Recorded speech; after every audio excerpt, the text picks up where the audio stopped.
नमस्कार, सात संदेश से मैं अनिल कौशिक। न्यूज अपडेट 7 बजे कार्यक्रम भादरा आसपास में आप सभी दोस्तों का स्वागत है। दोस्तों, कार्यक्रम की शुरुआत हमेशा की तरह मुख्य खबर से करते हैं और आज भी हम बात करेंगे भादरा क्षेत्र आसपास खबरों की। और दोस्तों, मुख्य खबरों की सभी के अपडेट आपको जरूर बताएंगे। और शुरुआत करते हैं दोस्तों, आज 10 जुलाई को ईद का त्योहार धूमधाम से मनाया गया क्षेत्र में। और जो बकरीद का त्योहार था, ईद उल अजहा जिसको बोलते हैं, दोस्तों आज सुबह 7:30 बजे ईद की नमाज मुख्य ईदगाह परिसर में अदा की गई। उसके बाद में दोस्तों हिंदू भाइयों ने और बड़ी संख्या में हमारे क्षेत्र के नेताओं ने पहुंचकर मुसलमान भाइयों को ईद की मुबारकबाद दी। तो दोस्तों, इन बड़ी संख्या में जो नेतागण पहुंचे थे, उनमें मुख्य रूप से जो नेता पहुंचे उनमें संजीव बेनीवाल पूर्व भाजपा विधायक, एसपी सिंह पूर्व जिला कलेक्टर, जयदीप डूडी पूर्व संसदीय सचिव, वर्तमान विधायक बलवान पूनिया के अलावा भीम बेनीवाल, राजदेव सिंह राठौड़, अनवर कुरैशी, रणवीर साई, दोस्तों सीआई पुलिस थाना भादरा, शकुंतला चौधरी, एसडीएम भादरा, अजीत बेनीवाल, धर्मपाल नोकवाल आदि अनेकों संख्या में लोग यहाँ मुस्लिम भाइयों को ईद की मुबारकबाद देने के लिए पहुंचे। और दोस्तों, हमारे क्षेत्र में अमन और भाईचारे के साथ ईद मनाई गई और ईद का त्योहार बहुत ही धूमधाम के साथ और खुशियों के साथ संपन्न हुआ। इसके अलावा दोस्तों, अन्य खबरों की ओर रुख करें तो दुबई में शांति पुरस्कार, अंतर्राष्ट्रीय शांति पुरस्कार लेकर लौटे अनवर कुरैशी समाज सेवी व रफीक कुरैशी, जो कि हाजी दाऊद कुरैशी के पुत्र हैं। दोस्तों, उन दोनों का ही भादरा क्षेत्र में विभिन्न वार्डों में गांव में स्वागत किया जा रहा है। अनवर कुरैशी का कल अजीतपुरा गांव में शानदार स्वागत किया गया, वहीं रफीक कुरैशी का बारसंग ने भी स्वागत किया और कई मोहल्लों के वार्डों में भी स्वागत सत्कार इन दोनों का किया गया। इसके अलावा दोस्तों, सिंधी पंचायत धर्मशाला में पहुंचे पूर्व सांसद चूरू जिला के राम सिंह कसवा और उनका सिंधी समाज ने शानदार स्वागत किया। और दोस्तों, अवसर था जो भव्य 3 मंजिला धर्मशाला का निर्माण हो रहा है सिंधी समाज की तरफ से सिंधी मोहल्ले में, दोस्तों उसका अवलोकन किया। और सिंधी मंदिर भी पहुंचे थे, सिंधी समाज के जो झूलेलाल जी के मंदिर है उसमें भी पहुंचे थे। और 10 में से गुरुद्वारा कमेटी के सभी सदस्य इस अवसर पर उपस्थित रहे। कान सिंह सरदार, जयराम दास सिंधी, अजय तारवाणी, विठल दास सिंधी, राजकुमार और राम रेलवाणी, कमल मखीजा आदि अनेकों कार्यकर्ताओं ने समर्थी चिन्ह देकर पूर्व सांसद राम सिंह कसवा का स्वागत किया। इसके अलावा दोस्तों, अन्य खबरों की ओर रुख करें तो आज मलखेड़ा गांव में जयदीप डूडी की सभा थी। उसके बाद में गांधी गांव में भी एक सभा हुई, लेकिन आज सभा में खलल पड़ा दोस्तों, इसलिए क्योंकि मलखेड़ा गांव में मूसलाधार बरसात हुई। आज जब जयदीप डूडी की सभा करीब 12 बजे संपन्न हो रही थी और एक बार जब सभा शुरुआत हुई सभा की, तो उस समय भी काले बादलों द्वारा आसमान को पूरा ढक लिया गया था। और दोस्तों, ऐसी आशंकाएं व्यक्त की जाने लगी थी कि अब कभी भी बरसात आ सकती है। जल्दी जल्दी से वक्ताओं ने संबोधन देना प्रारंभ किया और दोस्तों, जयदीप डूडी का नंबर आने वाला ही था। और जो महिला मोर्चे की श्रीमती मेघवाल, जो अध्यक्ष है राजस्थान की, वो पहुंची थी। उन्होंने भी बरसात में ही जल्दी अपना संबोधन 2-4 मिनट में ही कंप्लीट किया। उसके बाद में मूसलाधार बरसात का सिलसिला शुरू हुआ। करीब 15 से 20 मिनट तक लगातार मलखेड़ा गांव में बरसात हुई और उसी दौरान लोग भागकर सुरक्षित स्थानों की ओर दौड़ पड़े। हम भी कवरेज करने के लिए वहां गए थे और अलग अलग इसके वीडियोस भी दोस्तों सात संदेश भारत पर डाले, आप जरूर देखिएगा।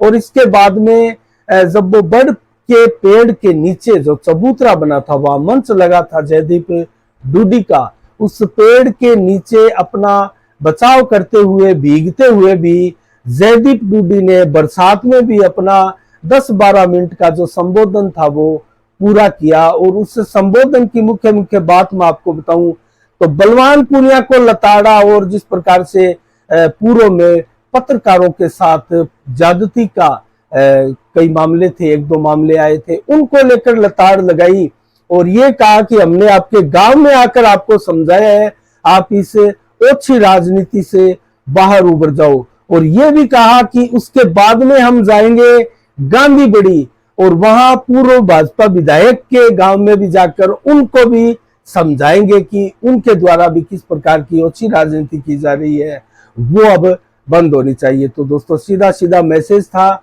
जयदीप रूडी का कि आने वाला समय हमारा है, हम चुनाव लड़ेंगे, कांग्रेस की टिकट मांग रहे हैं, कांग्रेस की टिकट से चुनाव लड़ने का इरादा है। लेकिन दोस्तों इस पर हम विस्तार से आगे बातचीत करेंगे राजनीतिक समीक्षा में इसको किस प्रकार से टिकट मिल सकती है। इसके अलावा दोस्तों हाथीपुरा बास में बड़ी पुरानी समस्या थी, बिजली विभाग के जो तार थे, हाई वोल्टेज लाइन के तार दोस्तों घरों की बस्तियों के ऊपर से गुजर रहे थे, उनको लेकर बार बार बस्ती के लोगों ने गुजारिश किया इन नेताओं की और विभाग को लिखा, विभाग के समक्ष ज्ञापन भी दिए गए। लेकिन अब बलवान पूनिया कामरेड विधायक द्वारा दोस्तों ये कार्य करवाया जा रहा है और खुशी है हाथीपुरा वास के लोगों में कि बिजली विभाग के ये तार हटाकर अन्यंतर खंबे लगाकर उनको स्थापित किया जा रहा है, ये बहुत ही अच्छी बात है। इसके अलावा डुंगराना भाजपा मंडल की आज बैठक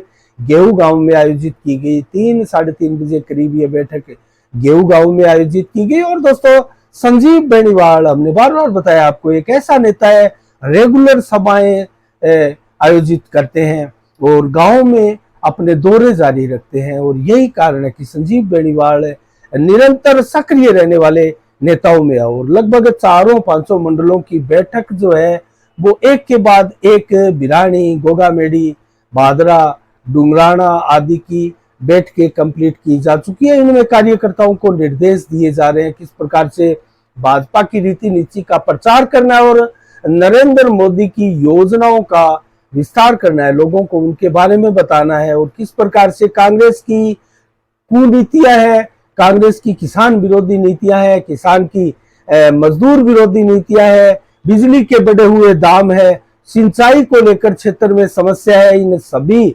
समस्याओं को लेकर घर घर जाने की और लोगों को जागरूक करने की संजीव बेनीवाल की जो संबोधन था उनमें मांग की गई। और इसके अलावा दोस्तों आज एक रामलीला समिति की भी बैठक आयोजित की गई देर शाम 5 बजे रामलीला भवन में। तो भादरा की ये प्रमुख रामलीला समिति की बैठक जो है वो आयोजित की गई है। और दोस्तों रामलीला कई होती है लेकिन पिछले 2-3 वर्षों तक जो कोरोना काल चला उसमें ना तो किसी मंदिर मस्जिदों में नमाज पढ़ी गई, पूजा हुई और ना ही कोई मेले लगे। हमारे पड़ोसी गांव में गोगामेडी का जो उत्तर भारत का सबसे बड़ा मेला है वो भी 2 साल से नहीं देखा गया, उसकी भी तैयारियां जोर शोर से की जा रही है। वहीं दोस्तों क्षेत्र में इस बार रामलीलाओं का मंचन हो सकता है और इसको लेकर बैठकों का दौर जारी है। और सबसे बड़ी रामलीला समिति की बैठक आज गुड़बंडी के पास रामलीला भवन में आयोजित की गई और उसमें रामलीला समिति के अध्यक्ष मांगीलाल गोयल द्वारा इसकी अध्यक्षता की गई और सभी पदाधिकारी, समिति के सदस्य और कलाकार, सह कलाकार आदि सभी शामिल हुए। और दोस्तों सभी ने एक जो पुरजोर तरीके से मांग की कि इस बार रामलीला का मंचन हो और भव्य मंचन इस बार किया जाए ताकि 2 साल तक जो लोग रामलीलाओं का मंचन नहीं देख सके उनको एक भव्य रामलीला का मंचन दिखाई दे। तो उसको लेकर रूपरेखा बनानी प्रारंभ कर दी गई है और जल्दी रामलीला मंचन की तारीखों के साथ उसका पूरा कार्यक्रम भी घोषित कर दिया जाएगा और पूरा व्यापक विचार विमर्श इस दौरान किया गया। और प्रशासन की तरफ से भी दोस्तों कोई खास गाइडलाइन इसको लेकर, कोरोना काल को लेकर फिलहाल नहीं है, सभी गाइडलाइंस पे छूट दी हुई है। बेशक पूरे देश में दोस्तों मैं भारतवर्ष की बात करूं तो लगभग कोरोना के 18,000, 19,000, 16,000, 17,000 मामले प्रतिदिन 24 घंटे में पूरे देश में आ रहे हैं और उनमें मौत का जो ग्राफ है वो मात्र 10 से लेकर 20 या मैक्सिमम 30 लोगों की मौत तक सीमित है। तो कुल मिला के जो वेरिएंट कोरोना के फिलहाल देखे जा रहे हैं दोस्तों कहीं ना कहीं ओमिक्रॉन वेरिएंट से ही मिलते जुलते और उससे संबंधित वेरिएंट है जो कि खास नुकसान लोगों को नहीं पहुंचा पा रहे हैं और जो मौतें हो रही है वो कहीं ना कहीं पूर्व की बीमारियों को लेकर और वर्तमान में अन्य बीमारियों के चलते ही ज्यादातर मौतें कोरोना पीड़ितों की हो रही है और कोरोना एकदम सामान्य फ्लू घोषित कर दिया गया है एक प्रकार से डॉक्टरों द्वारा। लेकिन फिर भी दोस्तों हम साफ संदेश भारत के माध्यम से आपको चेताना चाहेंगे, आपको अवगत कराना चाहेंगे कि टीका आप जरूर लगाए, वैक्सीन लगाए बगैर आप अपने आप को सुरक्षित कतई नहीं समझिएगा, क्योंकि वैक्सीन जो कि शरीर में एंटीबॉडी डेवलप करती है दोस्तों, कहीं ना कहीं उससे ही जाकर हमारा कोरोना से बचाव होता है। तो कोरोना की वैक्सीन आप जरूर ले, और जिस किसी ने भी वैक्सीन की प्रथम डोज या द्वितीय डोज या फिर बूस्टर डोज, प्रिकॉशन डोज जो होती है वो नहीं लिए वो ले। और दोस्तों इसके अलावा 12 साल से 16 साल और 18 साल तक के बच्चों को भी डोज लग रही है, तो युवा भी अपनी पहली या दूसरी डोज का समय आ गया है तो वो दूसरी डोज अवश्य ले, और आज ही चेक करें कि आपने पहली डोज कब लगाई थी। और जो जिसने किसी ने भी प्रथम डोज भी नहीं लगाई है वो कृपया ये डोज जरूर लगाए, क्योंकि कोरोना जिस प्रकार से पूरे विश्व में दोस्तों, विश्व में कोरोना का हाल इस प्रकार से है कि देशों में दहशत है, अभी भी बहुत से देशों में लॉकडाउन लगा हुआ है और दोस्तों कर्फ्यू की स्थितियां हैं। लेकिन हमारे भारत में दोस्तों समय रहते इसका उचित निदान हुआ, वैक्सीन बनी, और वैक्सीन की ताबड़तोड़ वैक्सीन लगाने का जो अभियान, जो कार्यक्रम केंद्र सरकार द्वारा आयोजित किया गया, उसका ही कहीं ना कहीं प्रतिफल है कि हम भारत में आज कोरोना जैसी महामारी से भी बचकर पूरे विश्व में अपना वजूद बचाए हुए हैं। दोस्तों ये भारत जैसे कृषि प्रधान देश के लिए बहुत कठिन था, लेकिन बहुत सरलता से, बहुत कामयाबी के साथ हम सब ने मिलकर कोरोना से लड़ाई लड़ी और कोरोना से आज हम विजय भी हुए हैं। और आज जो 17-18 हजार मामले रोजाना आ रहे हैं उससे डरने की और घबराने की आवश्यकता नहीं है, लेकिन सावधानी बरतने की आवश्यकता है। दोस्तों भीड़ भाड़ का हिस्सा जब आप बने और जहां आपने सुना है यहाँ कोरोना के केसेज है, तो वहां जाने से आप बच सकते हैं। तो इस प्रकार से कोरोना से आप अपना बचाव भी कर सकते हैं। इसके अलावा दोस्तों भादरा में समग्र शिक्षा अभियान के लिए 4,32,74,000 का बजट स्वीकृत किया गया है, और गत वर्ष भी दोस्तों 1,09,00,000 का बजट जो समग्र शिक्षा अभियान है उसके लिए किया गया था। और इस बार जो बजट दोस्तों स्वीकृत किया गया है, बलवान पूनिया की ये उपलब्धि हम माने, जो कि 4,32,00,000 का ये बजट जो स्वीकृत हुआ है। इसमें स्कूलों की मरम्मत, कक्षा कक्ष का निर्माण भी शामिल है, और कोई उपकरण अगर स्कूलों में जिसकी कमी है और विशेष उपकरण है जिसके बिना काम नहीं चलता, ऐसे उपकरणों की खरीद भी की जाएगी। इसके अलावा दोस्तों कल 11 जुलाई को गोगा मेडी में अपना घर अनाथ आश्रम में रक्तदान शिविर का आयोजित किया जाएगा, और जयपुर से ये टीम आएगी। 8 से 4 बजे तक का समय रहेगा। जिस किसी भी रक्तदाताओं को अपना रक्तदान करना है वो जरूर गोगा मेडी के अपना घर अनाथ आश्रम में पहुंचे, और जो पंचकुला धर्मशाला है उसमें ये कैंप लगाया जाएगा। और दोस्तों 8 से 4 बजे का इसमें समय रखा गया है। इसके अलावा दोस्तों कल भादरा के भी विवेकानंद ब्लड बैंक में एक रक्तदान शिविर का आयोजन क्षेत्रीय चिकित्सा विभाग द्वारा किया जा रहा है। और दोस्तों ये इसलिए किया जा रहा है क्योंकि 12 जुलाई को जो हनुमानगढ़ जिले की स्थापना का दिवस है, उस स्थापना दिवस के उपलक्ष्य में सभी तहसील और उपखंड कार्यालयों में जिला कलेक्टर के आदेश से ये रक्तदान शिविर जो है वो लगातार लगाए जा रहे हैं। तो इस रक्तदान शिविर में भी स्वैच्छिक रक्तदान शिविर है दोस्तों, अपनी इच्छा से आप जा सकते हैं। रक्तदान का अगर आप रक्त को दान करना चाहते हैं तो ज्यादा से ज्यादा संख्या में आप जो है ब्लड बैंक भादरा में कल पहुंचे। तो इसके अलावा दोस्तों अन्य खबरों की ओर रुख करें तो बेर गांव में कल जिस प्रकार से 150 पौधे लगाए गए थे, वहां आज 100 पौधे और लगाए गए। दोस्तों हमने कल भी आपको बताया था लगभग 500 पौधारोपण का लक्ष्य रखा गया है बेर गांव के ग्रामीणों द्वारा, और यह अभियान निरंतर मानसून के इस सत्र में चलेगा। और दोस्तों बात करें पूर्व मानसून सत्र की, तो पूर्व मानसून सत्र में भी पिछले जो मानसून सत्र की बात कर रहे हैं हम, उसमें भी 300 पौधे बेर गांव के विभिन्न सार्वजनिक स्थानों पर, कल्याण भूमि में, स्कूलों में आदि में लगाए गए थे। और लगातार ये अभियान है, आप भी इससे सीख ले सकते हैं। अगर आप किसी ग्रामीण क्षेत्र से हमारा वीडियोस देख रहे हैं, चैनल को आप देख रहे हैं, तो अपने गांव में इस वर्तमान समय में, मानसून के समय में पौधारोपण जरूर करें दोस्तों। इस ऐसे समय में पौधारोपण किए जाना बहुत आसान होता है और आपको ज्यादा देख रेख नहीं करनी पड़ती है पौधों की। आपने ढंग से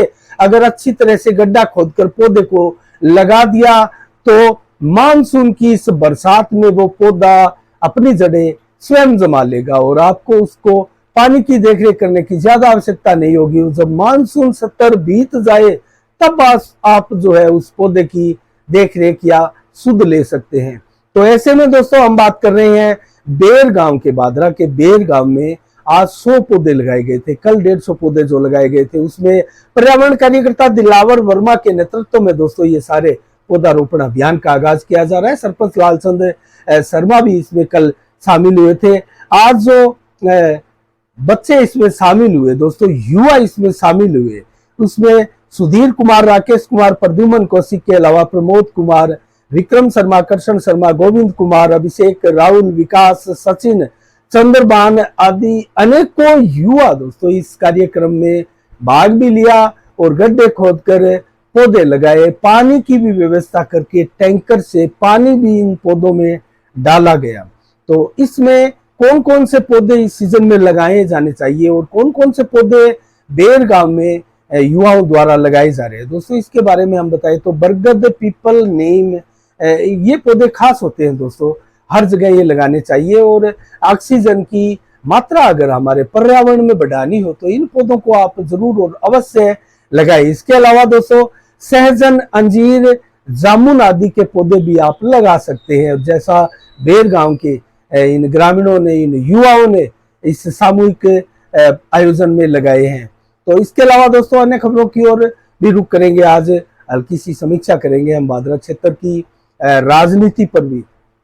उससे पहले दोस्तों मैं आपको बताऊं तो आज क्या विशेष दिवस है। 10 जुलाई को क्रिकेटर सुनील गावस्कर का जन्म दिवस दोस्तों आज मनाया जा रहा है। 1949 को उनका जन्म हुआ था। देश के गृह मंत्री राजनाथ सिंह का भी आज ही जन्म दिवस मनाया गया है। और दोस्तों 1951 को वो जन्मे थे। 1999 में जनेवा में अंतरराष्ट्रीय श्रम सम्मेलन की शुरुआत दोस्तों आज के दिन हुई थी। और इसके अलावा 2008 को 54वें राष्ट्रीय फिल्म फेयर पुरस्कार में लगे रहो मुन्ना भाई फिल्म को सर्वश्रेष्ठ फिल्म का पुरस्कार, फिल्म फेयर पुरस्कार आज के दिन मिला था। इसके अलावा दोस्तों आज हमारे क्षेत्र के सुखदेव सिंह शेखावत जो कि राष्ट्रीय राजपूत करणी सेना के सुप्रीमो है, उनका भी जन्मदिवस था। उनके कार्यकर्ता धूमधाम से उनका जन्मदिन मना रहे हैं। इसके अलावा 1968 में हिंदी जनसंख्या पेपर के साथ पदार्पण करने वाले हमारे क्षेत्र के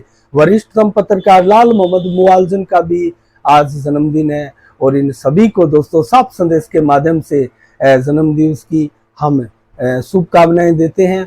और इसके अलावा दोस्तों एक छोटी सी पार्टी भी पत्रकारों द्वारा सेलिब्रेट करने के लिए रखी गई है। होटल ग्रीन पैराडाइज में आज देर शाम 7:30-8 बजे ये पार्टी का आयोजन किया जाएगा। इसके अलावा दोस्तों हम बात कर रहे हैं आज की राजनीतिक के विषय की। तो मौसम का मिजाज भी दोस्तों आपको बताएंगे। राजनीतिक विषय की बात करने से पहले दोस्तों मैं आपको मौसम का मिजाज बता देता हूँ। आज दोस्तों हमारे बादरा आसपास के अनेकों गांवों में जमकर बरसात हुई।